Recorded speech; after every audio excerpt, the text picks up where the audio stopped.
क्या हुआ भाभी श्री? मुझे बहुत चिंता हो रही है सिंगिका। किस बात की चिंता? तुम मेरे पुत्र को लेकर अग्नि में प्रवेश करोगी? तो क्या हुआ?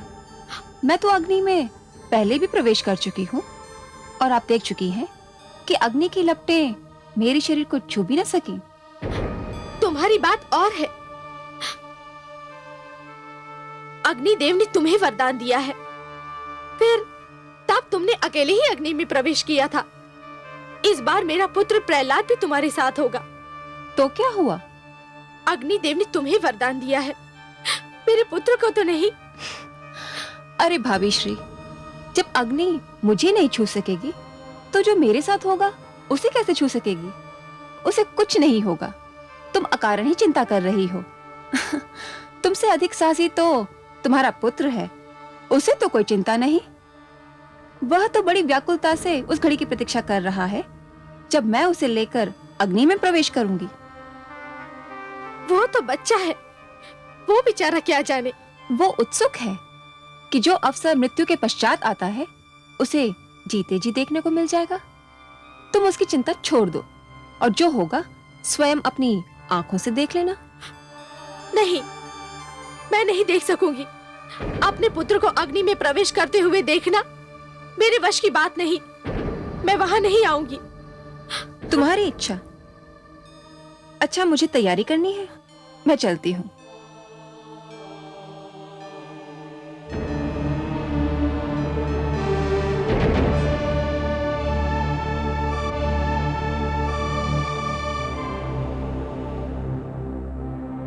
माताश्री तुम्हें लेकर अग्नि में प्रवेश करने वाली है।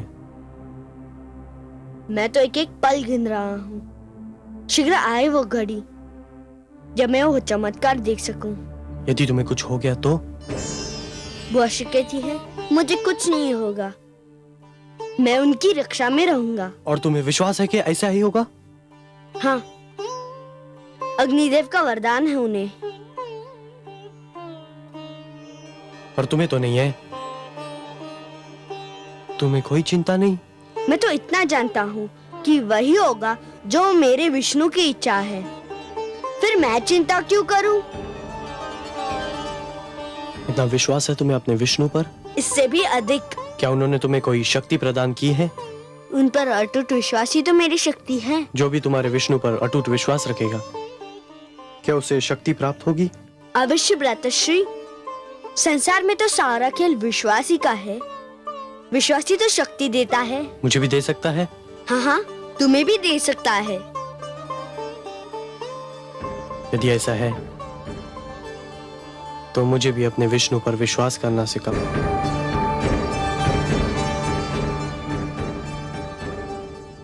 पुत्र प्रहलाद, तुम तैयार हो? हाँ बुआ श्री, मैं कब से तैयार खड़ा हूँ। चलिए।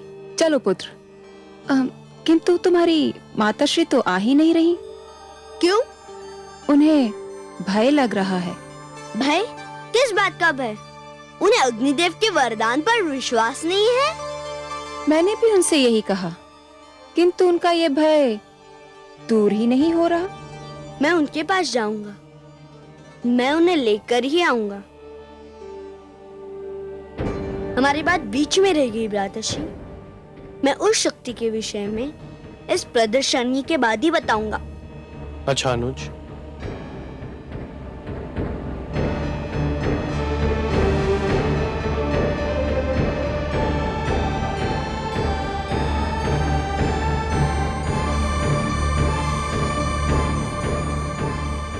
इस प्रदर्शनी के पश्चात तुम्हें किसी से कुछ भी कहने का अवसर नहीं मिलेगा।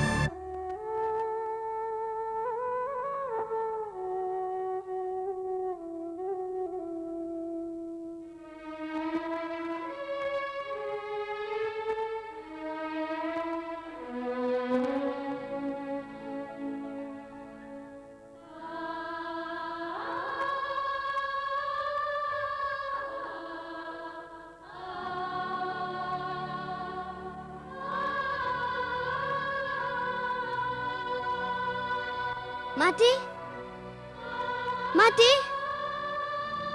माते। पुत्र, बुआशी कह रही थी कि तुम प्रदर्शनी में नहीं आओगी। हाँ पुत्र, वो सत्य कह रही थी, परंतु क्यों? मुझे बहुत भय लग रहा है। भय? तुम एक साहसी पुत्र की साहसी माता हो ना? केवल माता हो पुत्र, और कौन माता अपने पुत्र को आग की लपटों में घिरा देखेगी? और तू भी तो मूर्ख है। तेरी जिस बुआ ने तुझे सर्पकुंड भेजकर मरवाना चाहा था, उस पर फिर विश्वास कर लिया तूने? मुझे बुआशी पर नहीं, अपने वासुदेव पर विश्वास है। आप क्यों नहीं मेरे विष्णु पर विश्वास करती? करती हूँ पुत्र, करना चाहती हूँ। मैं ये भी जानती हूँ कि तुम्हारे जीवन पर अब तक जितने प्रहार हुए, उन सब से तुम बच निकले। परंतु पुत्र, तुम्हारे विरोधी बहुत ही शक्तिशाली हैं। मेरे विष्णु उनसे अधिक शक्तिशाली हैं। वह सदैव मेरी रक्षा करेंगे। पुत्र, ममता की भावना को तुम नहीं समझ सकते। सब कुछ समझते हुए भी मेरी ममता के पांव डगमगा जाते हैं। यह भय पीछा नहीं छोड़ता कि यदि इस बार तुम न बच पाए तो क्या होगा। मैं क्या करूंगी पुत्र? जब ये ध्यान आता है तो मेरी शक्ति टूट जाती है। मैं क्या करूं पुत्र? कहां से लाऊं मैं तुम्हारे जैसी शक्ति? जैसा अटूट विश्वास है मुझे अपने विष्णु पर, वैसा ही अटूट विश्वास आप भी जगा लीजिए। मेरी जैसी शक्ति आपको मिल जाएगी। अब बताइए, आप आएंगे ना चमत्कार देखने? पुत्र, आपको मेरी सौगंध, आपको आना ही पड़ेगा। पुत्र, पुत्र,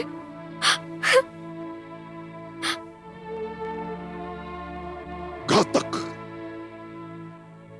अत्यंत घातक। वो दुष्ट प्रहलाद दिन प्रतिदिन मेरे लिए घातक होता जा रहा है सिंगिका। आज तो मुझे भी विश्वास हो गया कि यदि प्रहलाद जीवित रहा तो मुझे भी अपने पुत्र आह्लाद से हाथ धोना पड़ेगा। मुझे प्रहलाद से उसकी बातचीत सुनकर भय लग रहा है भ्राताश्री, कि जिस प्रकार प्रहलाद आपसे विद्रोह कर रहा है, कहीं एक दिन उसी प्रकार मेरा आह्लाद मुझसे विद्रोह न कर बैठे। इसीलिए मैं उस दुष्ट के जीवन का अंत करना चाहता हूं सिंगिका, क्योंकि यदि वो जीवित रहा तो दिन प्रतिदिन मेरे विरोधियों की संख्या बढ़ती जाएगी। और जो हमारे विरोधी होंगे वे हमारे भ्रातर्षि हिरण्याक्ष के हत्यारे विष्णु के प्रशंसक हो जाएंगे। मुझे तो ये भी आशंका हो रही है भ्रातर्षि कि कहीं प्रहलाद मेरे पुत्र आह्लाद को विष्णु के प्रेम जाल में फांस न ले। भ्रातर्षि, मैं तो यही देखकर सेहर उठी थी कि मेरा पुत्र प्रहलाद की बातों से प्रभावित हो रहा है। जानता हूं बहन, भली भांति जानता हूं। उस दुष्ट की वाणी बहुत सुंदर है। वो अपनी मीठी मीठी बातों से किसी को भी बहका सकता है। इसीलिए उसका अंत आवश्यक है। इसीलिए उसका अंत अत्यंत आवश्यक है। मैं आपसे सहमत हूं भ्राताश्री। विश्वास कीजिए, अग्नि के इस खेल से वो जीवित बाहर नहीं आएगा। मेरी शुभकामनाएं तुम्हारे साथ है सिंगिका, किंतु यदि वो जीवित रहा तो मेरा जीवन संकट में पड़ जाएगा। ऐसा नहीं होगा भ्राताश्री, मैं ऐसा होने नहीं दूंगी।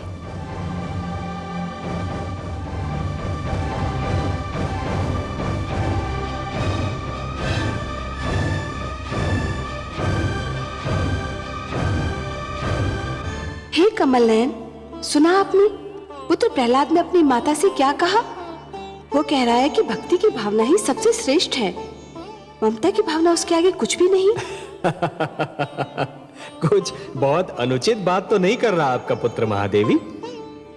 आप तो इस सत्य से भलीभांति परिचित हैं कि सृष्टि में ईश्वर के अस्तित्व के अतिरिक्त बाकी सब कुछ माया है।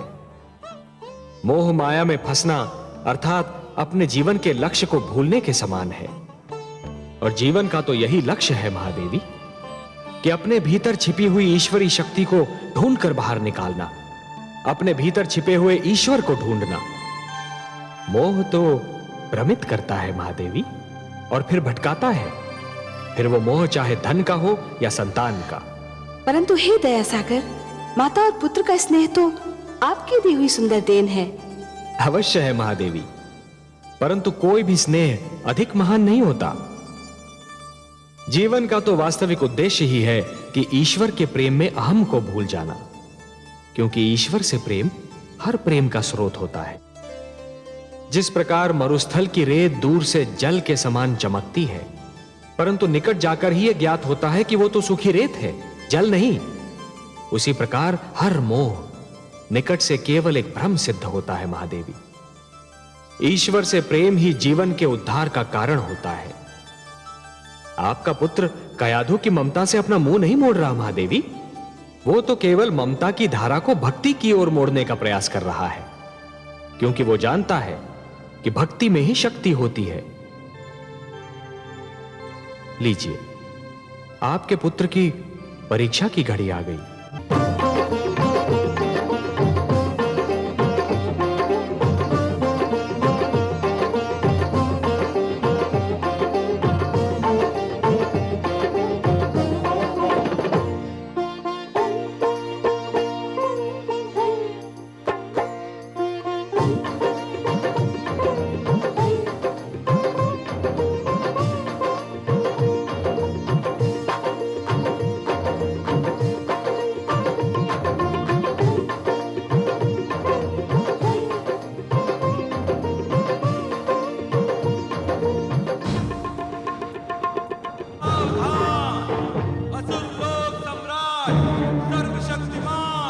भगवान हिरण्यकशिपु पधार रहे हैं।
आज के उत्सव का महानतम आकर्षण महारानी सिंगिका पधार रही हैं।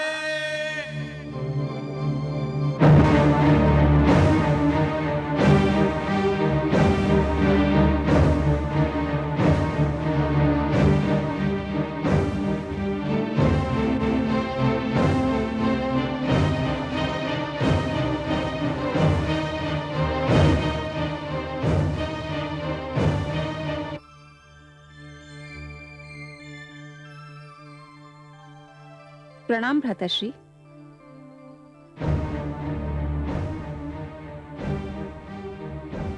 कहाँ है वो दुष्ट, मेरा बैरी, मेरा विरोधी? भाभी श्री को लेने गया है। वह इस उत्सव में आना ही नहीं चाहती थी, परंतु प्रहलाद चाहता है कि उसकी माता भी इस अनुपम दृश्य को देखे। अभी उन्हें लेकर आता ही होगा। सिंगिका, उसकी मृत्यु अत्यंत आवश्यक है, अत्यंत आवश्यक। इस बार वो बचना नहीं चाहिए। नहीं बचेगा भ्राताश्री। आज आप अग्नि की लपटों का अद्भुत खेल देखेंगे। वही अग्नि जो मेरे शरीर को छू भी ना पाएगी। देखते ही देखते उसकी लपलपाती जीभ प्रहलाद के शरीर को चाट जाएगी। कुछ ही पलों में उसकी कोमल काया को वो राख में परिवर्तित कर देगी और वायु के झोंके उस राख को उड़ा ले जाएंगे। महारानी का यादु, युवराज आह्लाद और राजकुमार प्रहलाद पधार रहे हैं।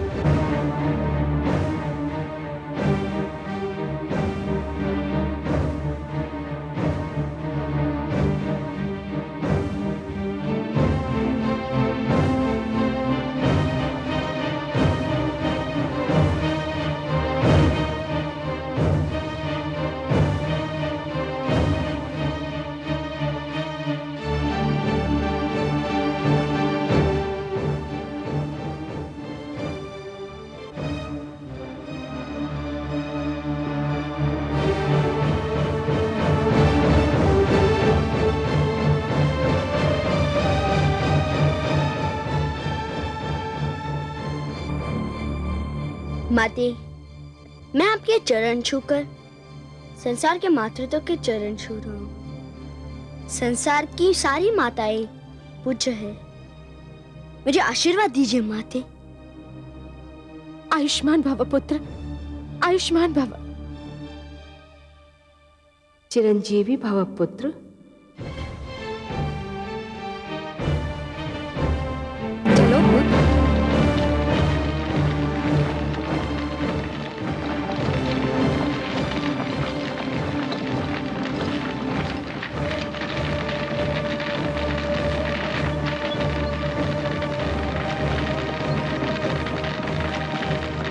चलो पुत्र।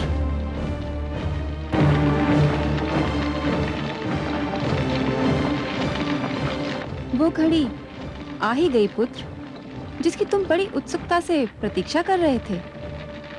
मेरे भी जीवन की अनमोल घड़ी, तुम्हारे जीवन की अद्भुत घड़ी पुत्र।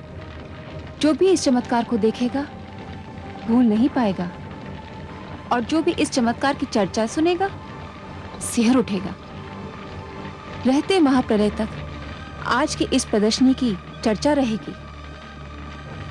चलो पुत्र।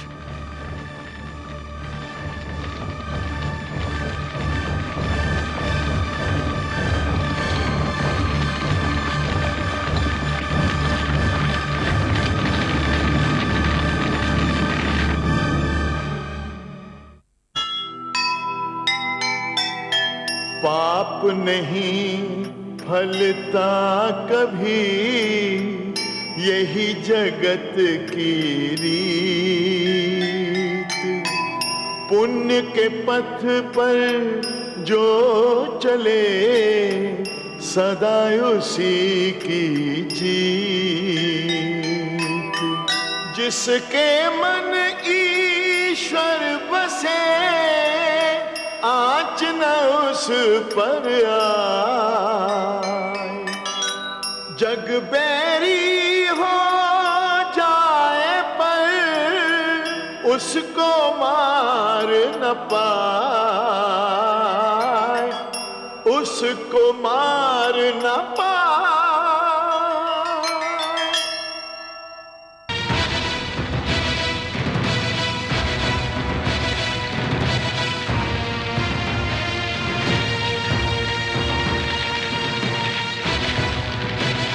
ओम नमो भगवते वासुदेवाय। ओम नमो भगवते वासुदेवाय। ओम नमो भगवते वासुदेवाय।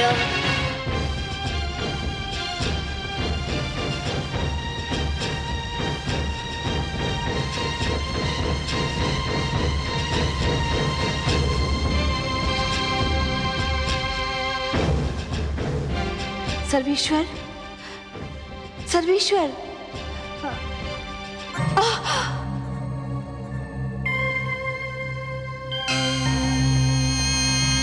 नारायण नारायण।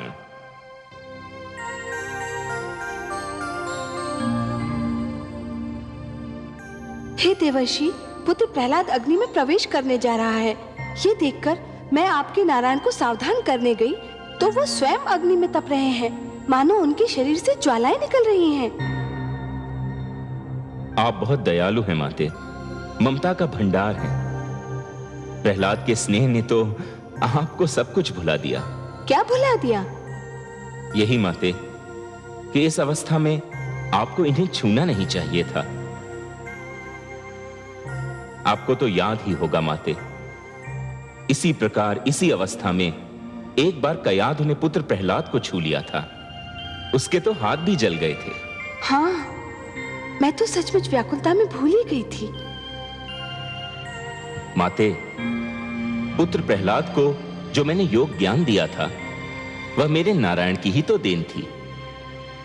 जब उसे इस अवस्था में कोई नहीं छू सकता तो मेरे नारायण तो योगेश्वर हैं, योग का स्रोत हैं, योग का आधार हैं, योग के आदि और अंत हैं, स्वयं योग हैं।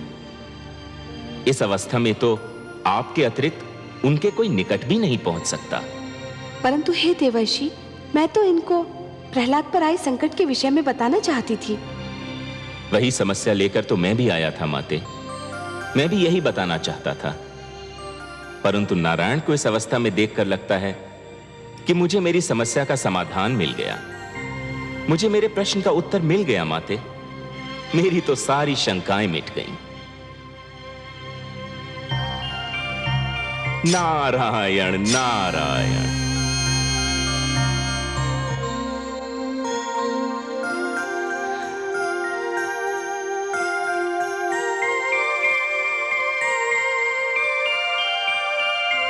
ओम नमो भगवते वासुदेवाय।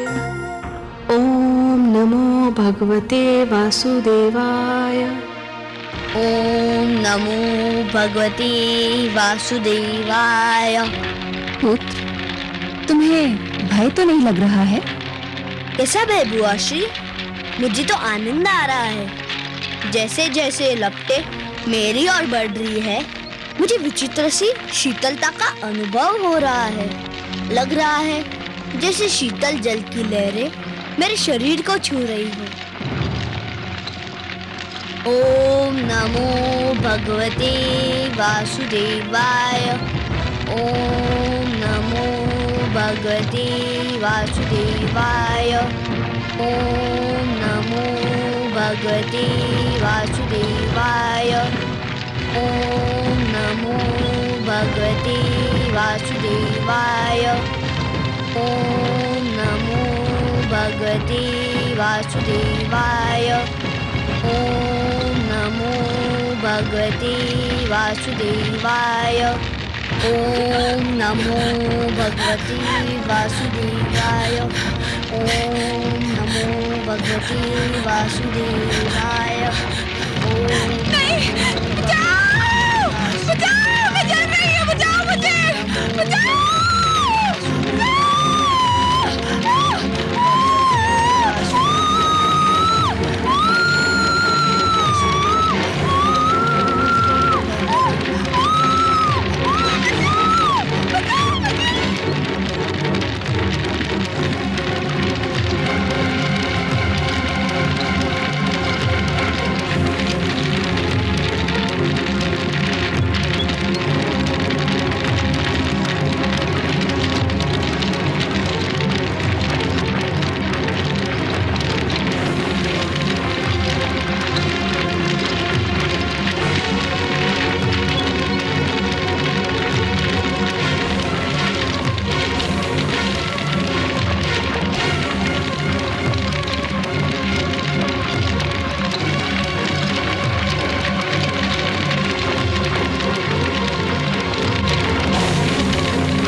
कि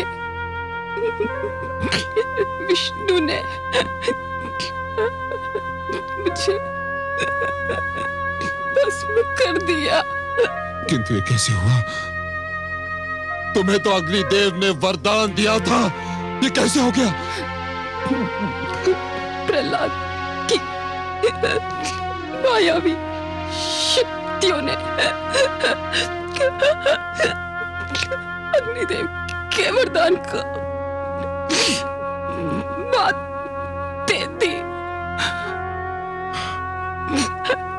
किसकी मंत्र की शक्ति के आगे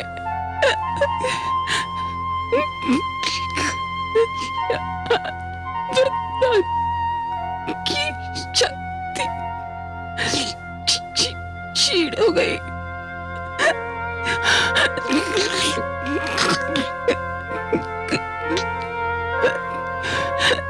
उसको जीवित नहीं छोड़िएगा, जीवित नहीं छोड़िएगा माताश्री। हमको भी मार डालेगा। नहीं,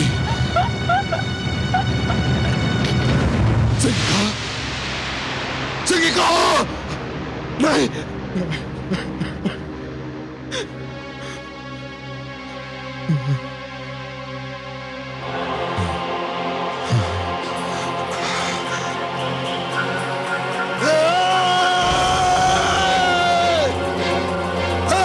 विष्णु, मेरे पैरी, तूने आज अपने पैर की शक्ति दिखा दी, किंतु अब तू मेरी शक्ति देखना। तूने मेरे भ्राताश्री हिरण्याक्ष का वध किया, मेरी बहन सिंघिका को जलाकर राख किया। मैं तुझे कदापि क्षमा नहीं करूंगा जब तक मैं तेरा सर्वनाश नहीं करूंगा, चैन की एक श्वास भी नहीं लूंगा। अब तू मेरे क्रोध के प्रकोप से बच नहीं सकता। सुना तूने?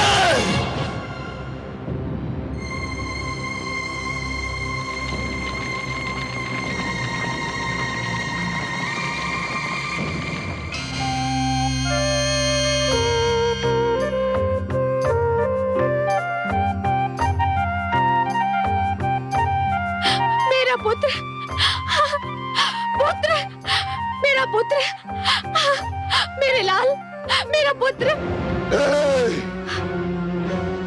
धूर्त, हत्यारे, तेरे विष्णु ने मेरे भ्राता श्री हिरण्याक्ष की हत्या की थी और तूने मेरी बहन सिंघिका की हत्या की।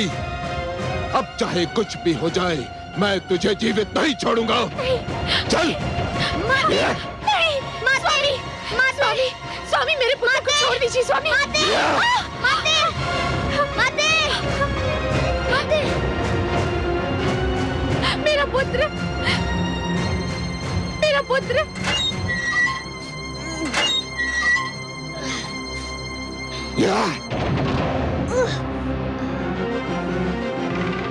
सेनापति, यदि इसे किसी ने भी भोजन अथवा जल दिया तो उसका वध कर दिया जाएगा। इसे कुछ नहीं मिलना चाहिए। सूर्य की किरण तक इसके समीप नहीं पहुंचनी चाहिए।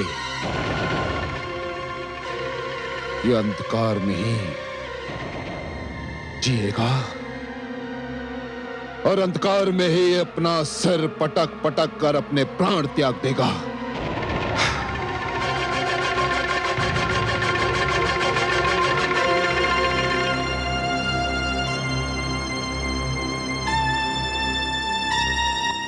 देखा आपने महादेवी, सिंहिका को अपनी भूल का विस्मरण हुआ और उसका दंड भी मिला। हे दया सागर, हे करुणा सिंधु, आपको कोटि कोटि धन्यवाद। आपने मेरे पुत्र की रक्षा की। महादेवी, अग्निदेव ने जो अग्नि प्रज्वलित की थी उसमें सोना भी था और कोयला भी। प्रहलाद सोना था जो तपकर कुंदन बन गया, और सिंहिका कोयला थी सो जलकर राख हो गई। मैं वास्तव में बहुत प्रसन्न हूँ कि अग्निदेव ने सिंहिका को जलाकर भस्म कर दिया। केवल सिंहिका को नहीं महादेवी, सिंहिका के रूप में इस अग्नि ने पाप, खोट, असत्य और अहंकार को जलाकर भस्म कर दिया। इस अग्नि ने तो समस्त संसार के तन मन का सारा मैल जलाकर राख कर दिया। सिंहिका तो जलकर भस्म हो गई, पर अपने पीछे एक इतिहास छोड़ गई। कैसा इतिहास कमल नयन? सिंहिका अग्नि में जलकर होलिका बन गई। उसका सिंहिका नाम भुला दिया जाएगा महादेवी। इतिहास उसे होलिका कहकर पुकारेगा। एक नई परंपरा जन्म ले चुकी है महादेवी। वसंतोत्सव में होलिका को जलाकर पाप का अंत करने की एक परंपरा बन जाएगी। पाप की होली जलाई जाएगी और यह उत्सव मनाया जाएगा रंग खेलकर, गुलाल उड़ाकर। महादेवी, होलिका अब सदा के लिए असत्य की पराजय का एक प्रतीक बनकर रहेगी। परंतु हे सर्वेश्वर, आप देखिएगा, अब हिरण्यकशिपु अपना सारा क्रोध अग्निदेव पर उतारेगा। वो बल खा रहा है, क्योंकि अग्निदेव ने सिंहिका को जो वरदान दिया था वो तो असफल हो गया। मुझे अब अग्निदेव से सहानुभूति हो रही है। महादेवी, जिस प्रकार अग्नि इस्पात को गला तो सकती है परंतु जला नहीं सकती, उसी प्रकार हिरण्यकशिपु देवताओं को आतंकित तो अवश्य कर सकता है, परंतु वो उन्हें मार नहीं सकता। इसीलिए तो मैंने मोहिनी रूप धारण करके देवताओं में अमृत बांटा था कि सारे देवतागण जन्म और मृत्यु के चक्र से बाहर निकल आएं। महादेवी, सिंहिका ने तो अपनी करनी का फल पाया, उसे दंड मिला, परंतु अग्निदेव को भी इस प्रश्न का उत्तर अवश्य देना होगा कि सिंहिका के चरित्र को जानते हुए भी उन्होंने उसे इतना महान वरदान क्यों दे दिया। और अग्निदेव का वही उत्तर मनुष्य को कर्म का सही मार्ग दिखाएगा। महादेवी, आज फिर मुझे इंद्रलोक में आना पड़ा,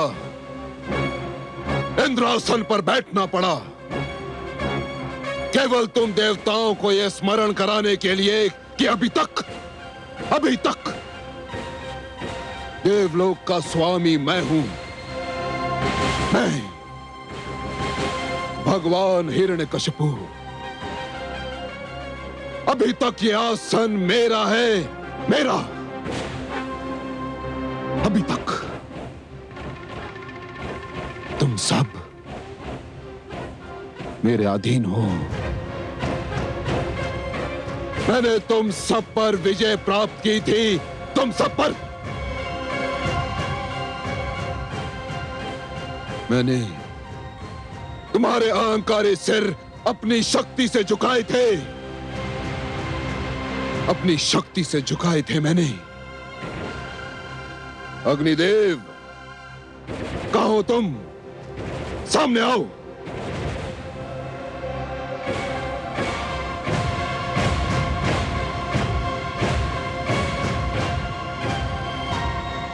तुम स्वयं को देवता कहते हो, स्वयं को श्रेष्ठ समझते हो।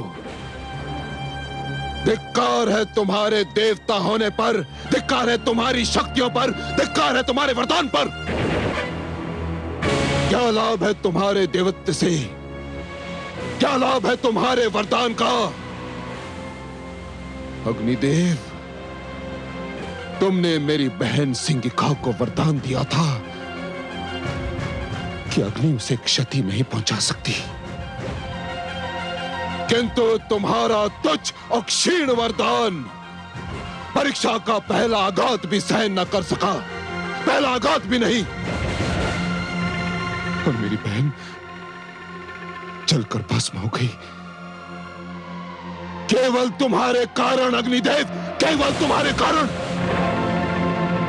मेरी बहन ने तुम्हारी उपासना की थी और तुमने यह फल दिया उसका। अग्निदेव, यह फल दिया। हे असुरराज, मैंने वरदान देते समय सिंहिका को चेतावनी दी थी। कैसे चेतावनी? मैंने उसे सावधान कर दिया था, इस वरदान का दुरुपयोग ना किया जाए, नहीं तो यह अपना प्रभाव खो बैठेगा। मैंने सिंहिका की तपस्या से प्रसन्न होकर उसे यह वरदान आत्म सुरक्षा के लिए कवच के रूप में दिया था। इसे शस्त्र के रूप में किसी का वध करने के लिए नहीं। सिंहिका ने इसे अपने कवच के स्थान पर प्रहलाद की हत्या करने वाला शस्त्र बना लिया और वह प्रभावहीन हो गया।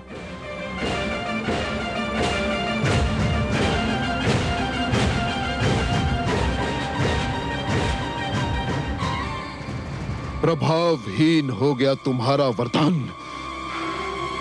हाँ सुराज, वरदान किसी के लिए अपने सुख का कारण होना चाहिए, किसी और के दुख का कारण नहीं।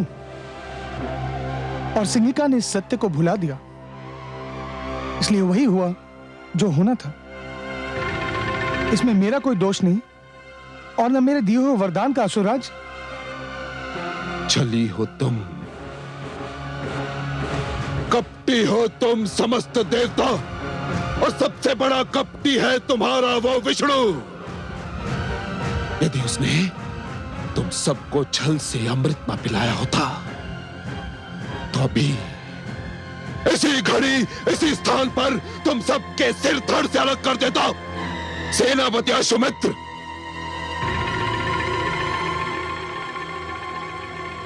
आ गया भगवान। ले जाओ इन समस्त देवताओं को और डाल दो इन्हें कारागार में, जहां ये भी प्रहलाद की भांति अन्न और जल के लिए तरसते रहे, आजीवन सड़ते रहे। ले जाओ। आपकी आज्ञा का पालन होगा। सैनिकों, ले चलो इन देवताओं को। ठहरो,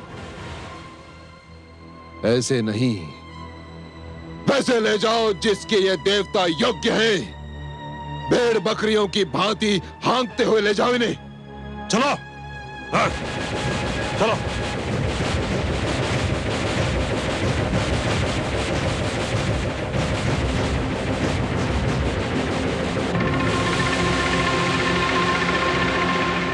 दुष्ट प्रहलाद ने तुम्हारी माता श्री, मेरी प्रियतमा, मेरी जीवन संगनी सिंहिका की हत्या कर दी।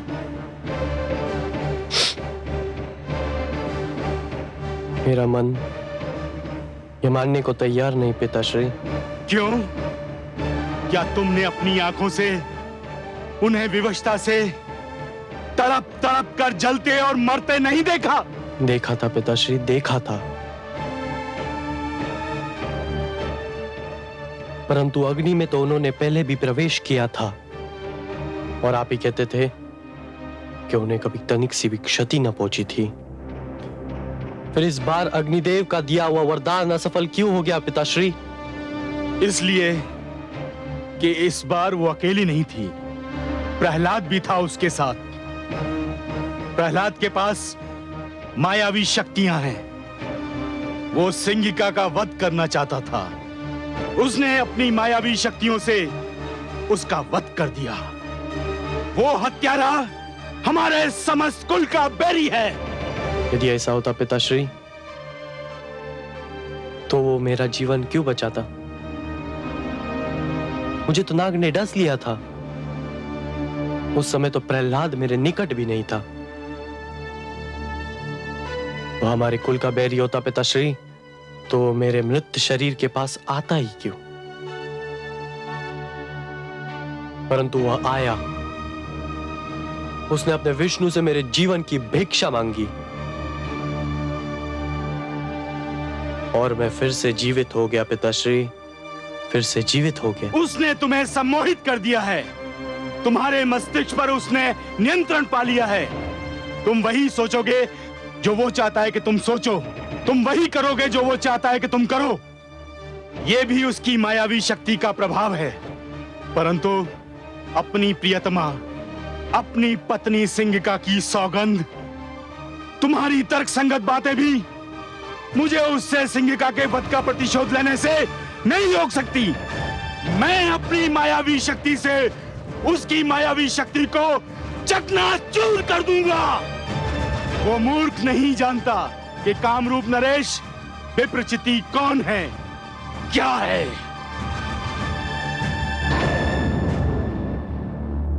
पिताश्री, नारायण नारायण। स्वागत है देवर्षि, आपका स्वागत है।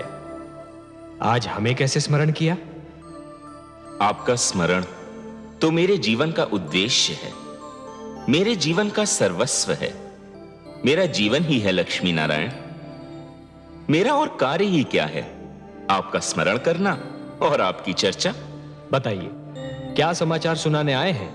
सृष्टि का कौन सा भेद, कौन सा समाचार, कौन सा रहस्य आपसे छिपा है लक्ष्मी नारायण? मैं तो बस अपनी एक उलझन सुलझाने, अपने एक प्रश्न का उत्तर पूछने आपकी सेवा में उपस्थित हुआ हूं। तो पूछिए ना। हे लक्ष्मी नारायण, आप माया के स्रोत हैं, माया का भंडार हैं, माया के रचयिता हैं। फिर ये विप्रचित्ती किस मायावी शक्ति की बात कर रहा है? क्या उसने कोई नई मायावी शक्ति का आविष्कार कर लिया है? नहीं देवर्षि, विप्रचित्ती कोई योगी नहीं है जो किसी शक्ति का आविष्कार कर लेगा। वो तो केवल एक भिक्षुक है, एक याचक है। उसके पास जो भी शक्ति है वो मांगी हुई है, चुराई हुई है। हे देवर्षि, जिस प्रकार यदि कोई व्यक्ति उधार लिए हुए धन को यदि अपनी संपत्ति मानेगा तो बहुत शीघ्र कंगाल हो जाएगा, उसी प्रकार यदि कोई व्यक्ति मांगी हुई शक्ति को अपनी शक्ति समझने लगेगा तो अतिशीघ्र शक्तिहीन हो जाएगा। कर लेने दीजिए उसे परीक्षा इस शक्ति की, क्षण भर आनंद उठा लेने दीजिए उसे इस शक्ति का। वो बेचारा क्या जाने कि जहां से उसे ये एक शक्ति मिली है वहां तो महान शक्तियों का भंडार है। मैं विप्रचित्ती के इस क्षणिक आनंद को भंग नहीं करना चाहता। देखिए तो सही, वो मूर्ख कितना प्रसन्न हो रहा है।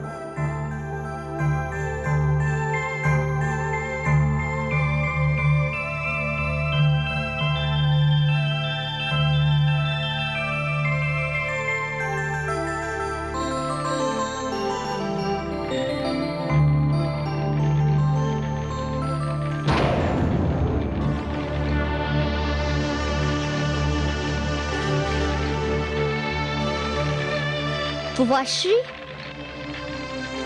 आप? प्रणाम। मुझे बुआश्री की मृत्यु का बहुत दुख है।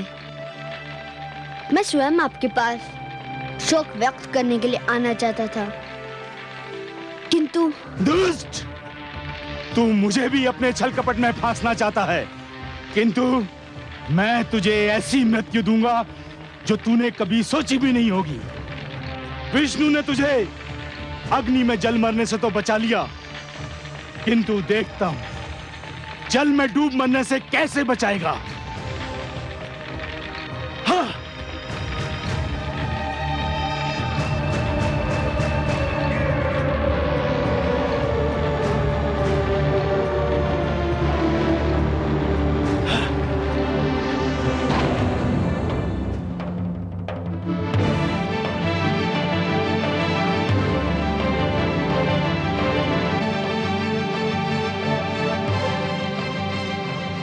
दुष्ट, तेरे तो नेत्र बंद हैं। तू तो अपना दुखद अंत देख भी नहीं पाएगा। जा, डूब मर इस सागर के तल में। हाँ। ले लिया मैंने सिंहिका के वध का प्रतिशोध। ये धूर्त अब सागर के तल से कभी ऊपर नहीं आ सकेगा। ये सागर का जल इसकी समाधि बन जाएगा।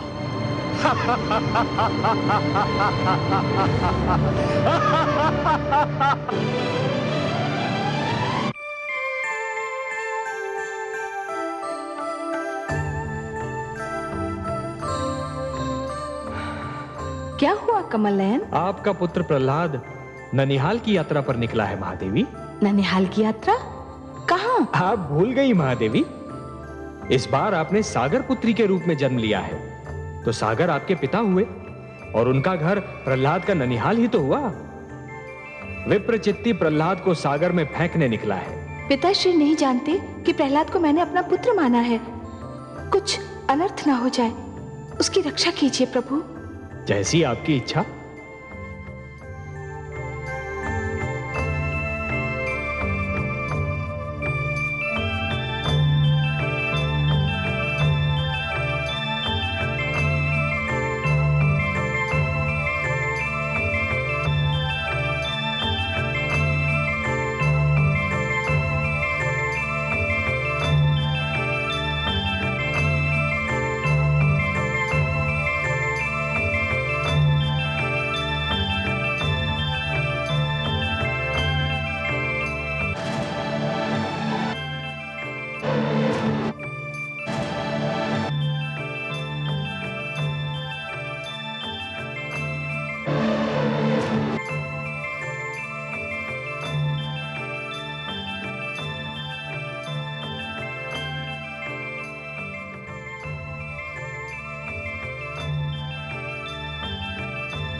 जाने कौन है ये सुंदर बालक,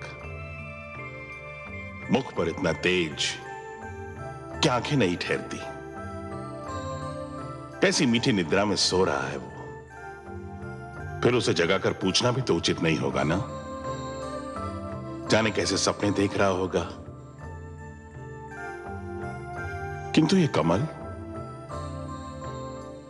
कमल हमसे कह रहा है कि निश्चित इस मनमोहक बालक का संबंध हमारे जामाता श्री हरि विष्णु और पुत्री लक्ष्मी के साथ है। कमल जो हमारे जामाता के हाथ की शोभा भी है और पुत्री लक्ष्मी का आसन भी।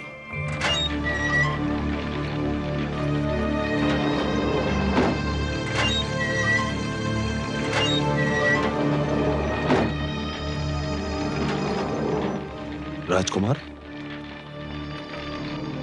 प्रहरियों, शीघ्र इधर आओ।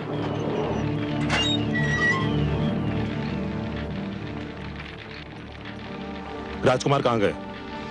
श्रीमान अभी तो यही थे। किसी ने कारागार का द्वार खोला था? नहीं श्रीमान, जब से भगवान हिरण्यकश्यप ने राजकुमार को यहाँ बंदी बनाया है, तब से द्वार खोला ही नहीं। जाने क्या रहस्य है। मुझे तुरंत भगवान को इसकी सूचना देनी होगी।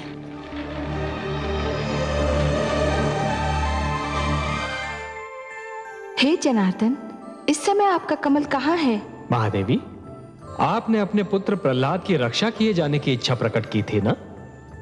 मैंने अपने कमल को उसकी शैया बना दिया। आपका पुत्र चैन से सो रहा है। मेरा पुत्र सकुशल तो है ना?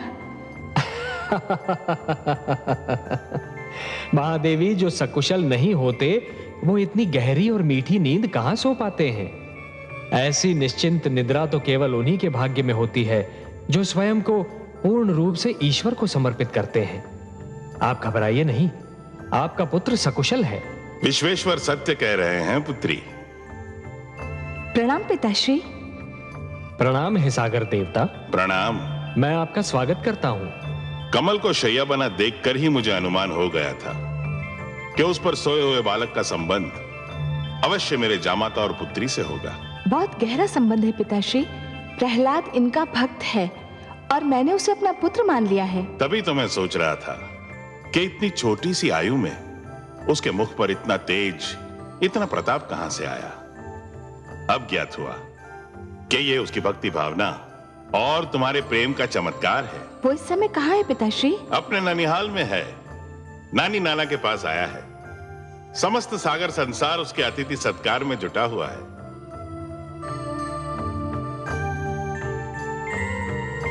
कहां लुप्त हो गया वो दुष्ट? कहां लुप्त हो गया? सिंगिका सत्य कहती थी कि उस धूर्त ने मायावी शक्तियां प्राप्त कर ली हैं और जिनका प्रयोग वो मेरे विरुद्ध करना चाहता है, भगवान हिरण्यकश्यप के विरुद्ध।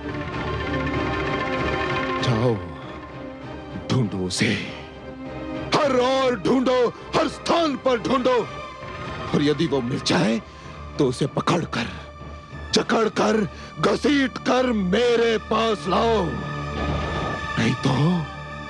नहीं तो ये जान लो कि यदि असफल हुए तो निर्जीव हो जाओगे। जाओ, ढूंढो उसे। नहीं सर्वशक्तिमान, ये बेचारे अब प्रहलाद को नहीं ढूंढ पाएंगे। क्यों नहीं ढूंढ पाएंगे? क्योंकि मैंने उसे सागर के गर्भ में फेंक दिया है और अब तक वो वहां से वो भूखी मछलियों के पेट में पहुंच चुका होगा। अर्थात कि तुम उसे कारागार से निकाल ले गए थे? हाँ, मैं ले गया था। उसने मेरी जीवन संगनी को जलाकर भस्म कर दिया था और मैंने उसे सागर के जल में डुबोकर मार दिया। हत्यारे, दुष्ट, तेरे हाथ मेरे पुत्र के रक्त से रंगे हुए हैं।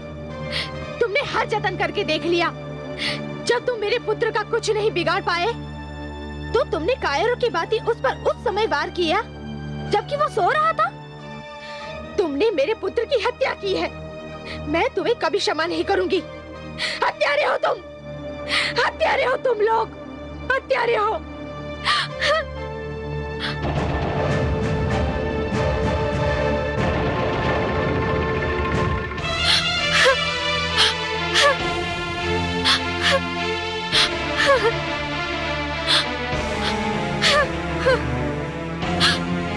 हे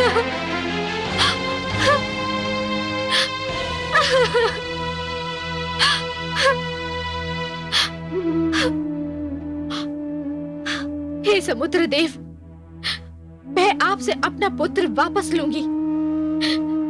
आपको मेरा पुत्र वापस लौटा नहीं होगा, लौटाना होगा मेरा पुत्र वापस। मेरा पुत्र, मेरा लाल,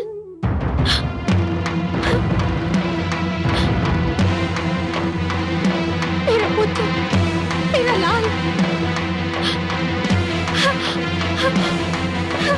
हाय मेरा पुत्र,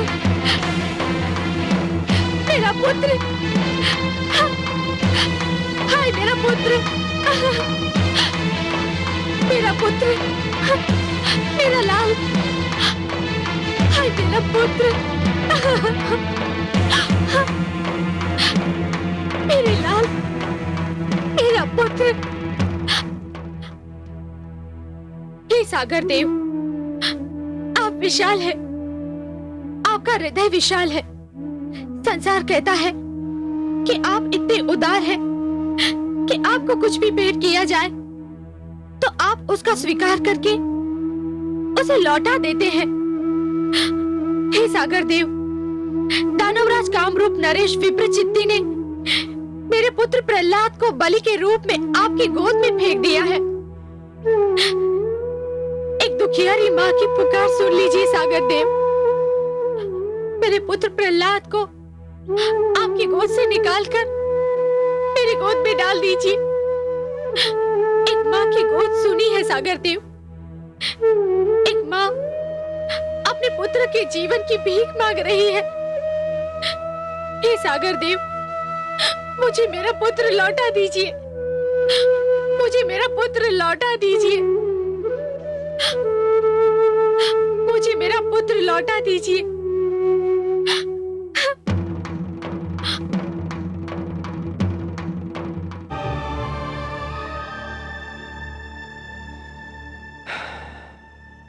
देखिए आपने विधि की विडंबना महादेवी।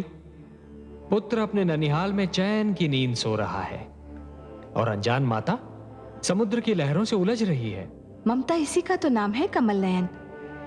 पुत्र भले कितना ही सुखी हो, परंतु यदि माता की आंखों से ओझल हो तो माँ को पल भर भी चैन नहीं पड़ता। वो तो पुत्र का मुख देखकर ही जीती है। बेचारी कयाधु, उसे तो ये भी पता नहीं कि उसका पुत्र कहाँ है, क्या कर रहा है। मुझे तो भय है कि कयाधु कहीं पुत्र वियोग में पागल होकर डूबकर अपने प्राण न दे दे। हाँ महादेवी, वो तो सागर में आगे आगे बढ़ती जा रही है। आपको उसके प्राणों की रक्षा करनी होगी कमल नयन। महादेवी, सागर तो आपका मायका है, मेरी तो ससुराल है, और ससुराल में अपने अधिकारों और शक्तियों का प्रयोग मुझे अच्छा नहीं लगता देवी। देखिए, पिता के घर पर तो पुत्री का अधिकार होता है, इसलिए वहां हस्तक्षेप का कष्ट तो आप ही को करना होगा देवी। आपकी यही इच्छा है तो जाती हूं मैं। कयाधु को यूं डूबकर मरने नहीं दूंगी मैं, वो भी वहां सागर में जो मेरा मायका है।